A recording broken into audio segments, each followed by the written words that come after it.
Өмнө манай гэрийнхээ ус руу аялсан бохгүй юу?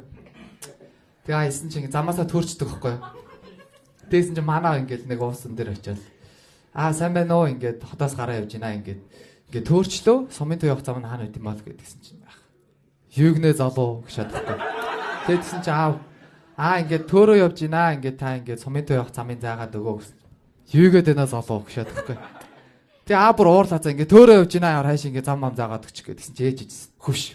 Чи хүнтэй айтайгаа яриач. Ана ээж ингэж бодчихээ. Сайн байна уу ингээд хотоос явж байна ингээд төөрчлөө. Ингээд зам заагаад өгөөч гэсэн. Юугнээ бисгөө өгшөөд. Манай ээж шууд яг ингээд тэнд ингээд хөл ойлгохгүй мэдээ сууж байхгүй. Би ингээд бодчихжээ.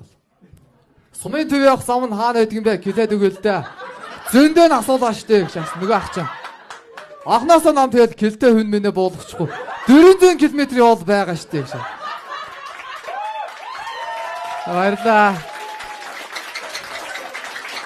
Тэгээ би очиод гэрхэн дээр очиод 400 км явал байгаа гэж штэ. Тэс манай гэрхэн ингээ гайхаж штэ. Миний хүчээ наа үнтэйгээ сая юугээ ярьчихваа гэж. 400 км л гэж штэ. Тий. Би тэгэл дотроо тий хилтэй үн сайн юм да тий.